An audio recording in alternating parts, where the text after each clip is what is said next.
नमस्कार, मैं हूँ रुचि शर्मा। वेब3 की तमाम बड़ी खबरें लेकर हाजिर हैं हम। नई लॉन्च हुई NFT बिटकॉइन फ्रॉग्स जो फ्रॉग्स पर बनाई गई है, पिछले 24 घंटों में सबसे अधिक ट्रेड करने वाली कलेक्शन बन गई है। इस कलेक्शन ने बोर्ड एप जैसे प्रमुख कलेक्शन को भी पीछे छोड़ दिया है। क्रिप्टो स्लैम शो के डेटा के मुताबिक बिटकॉइन फ्रॉग्स जो फरवरी के अंत में बिटकॉइन ऑर्डिनल्स पर लॉन्च हुआ, जो $2.2 मिलियन से अधिक की ट्रेडिंग वॉल्यूम तक पहुंच गया, वो कलेक्शन खुद को बिटकॉइन ब्लॉकचेन पर सीधे मिंट किए गए 10,000 यूनिक फ्रॉग कलेक्टिबल्स के रूप में डिस्क्राइब करता है। हर NFT 0.12 बिटकॉइन या $3,200 से अधिक के लिए बिक रहा था। गुरुवार तक बायर्स और सेलर्स $50 से लेकर $1,200 तक की ट्रेडिंग फीस का भुगतान कर रहे हैं। डेटा शो के मुताबिक बिटकॉइन फ्रॉग की ट्रेडिंग वॉल्यूम 627 इंडिविजुअल ट्रांजैक्शंस में फैली हुई है।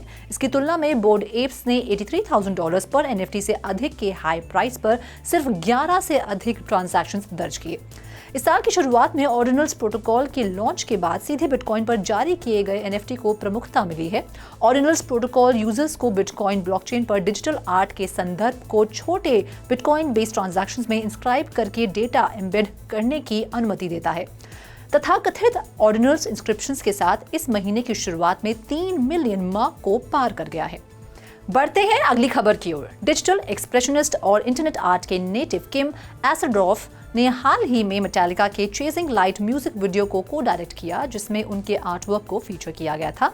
उन्होंने अब अपनी सबसे लेटेस्ट NFT ड्रॉप का अनावरण किया है। फेडरल फाइल प्लेटफॉर्म के लिए पेगी सोनेज द्वारा क्यूरेट किया गया एसनडॉर्फ का कलर्स ऑफ नॉइस इथेरियम पर 50 यूनिक आर्टवर्क से एक सीरीज है, जिसमें से 47 पीसेस गुरुवार 18 मई को 0.25 ETH के लिए सेल किए जाएंगे। जर्मन आर्टिस्ट ने डिक्रिप्ट को बताया, हर एक साउंड डिजाइन के लिए एक ओड है। अपने करियर में पहली बार प्रोजेक्ट को चिन्हित करते हुए उन्होंने विजुअल और ऑडियो आर्ट को एक साथ लाया है।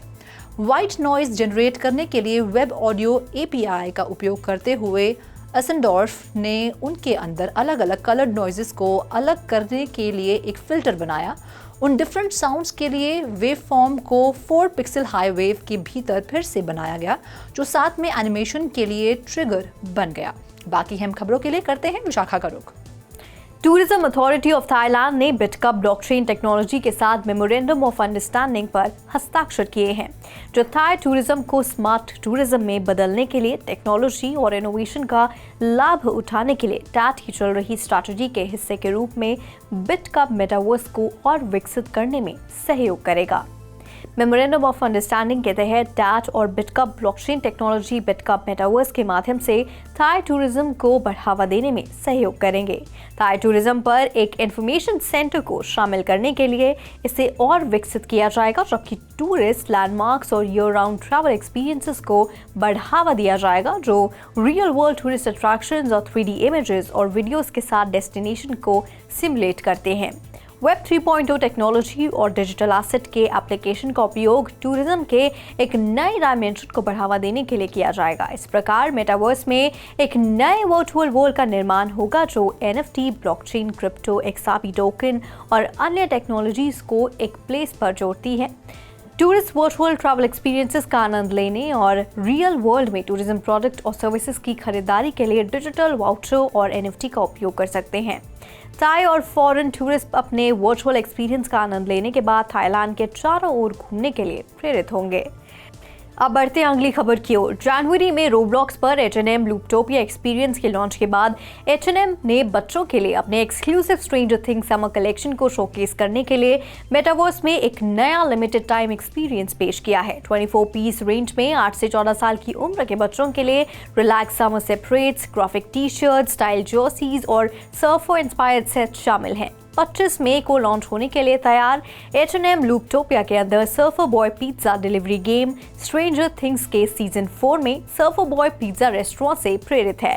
लूप सिटी के मेन हब में यूजर्स रिवॉर्ड्स के रूप में बीस्पोक स्ट्रेंजर थिंग्स क्लोथिंग के साथ एक fast pace pizza delivery game खेलने में सक्षम होंगे। एक्सपीरियंस के भीतर सभी डिलीवरी पूरी करने के बाद यूजर्स H&M लूपटोपिया के भीतर इस ऑटम सीजन के बाद आने वाले स्पेशल ट्रेलर को अनलॉक करेंगे। Surfer boy pizza delivery game के माध्यम से हमारे डिजिटल H&M लूपटोपिया वर्ल्ड में नेटफ्लिक्स पर सबसे पॉपुलर शो में से एक को लाना सभी के लिए मजेदार और स्टाइलिश कंटेंट प्रदान करने की हमारी एम्बिशन के साथ पूरी तरह से अलाइंड है। Over to you Roshni. Binance exchange ने गुरुवार को कहा कि बाइनांस ऑस्ट्रेलिया का कहना है कि वो अब पे आईडी का उपयोग करके ऑस्ट्रेलियन डॉलर बैंक ट्रांसफर की सुविधा नहीं दे पाएगा। एक ट्वीट में बाइनांस ऑस्ट्रेलिया ने अपने third party payment service provider को दोषी ठहराया और कहा कि वो एक विकल्प खोजने के लिए काम कर रहा है। ऑस्ट्रेलिया बेस्ड यूजर्स अभी भी अपने क्रेडिट या डेबिट कार्ड का उपयोग करके क्रिप्टो खरीद या बेच सकते हैं और बाइनांस का कहना है कि इसका P2P मार्केटप्लेस हमेशा की तरह काम करना जारी रखता है। ऐसा इसलिए हो रहा है क्योंकि क्रिप्टो करेंसी एक्सचेंजों के लिए फियाट ऑन रैम्प बनाए रखना एक चुनौती बनी हुई है। इस बीच Australian Securities and Investment Commission cryptocurrency exchange द्वारा गलती से 500 यूजर्स को होलसेल इन्वेस्टर्स के रूप में क्लासिफाई करने के बाद बाइनांस ऑस्ट्रेलिया के डेरिवेटिव पोजीशंस की समीक्षा कर रहा है, जिससे उनके डेरिवेटिव्स पोजीशन को बंद कर दिया गया है, जो लोकल रेगुलेशंस में रिटेल ट्रेडर्स के लिए प्रतिबंधित है। तो आज के लिए बस इतना ही। वेब3 से जुड़ी अधिक जानकारी के लिए हमारी वेबसाइट www.3versetv.io पर लॉग ऑन कीजिए या स्कैन कीजिए हमारा QR कोड।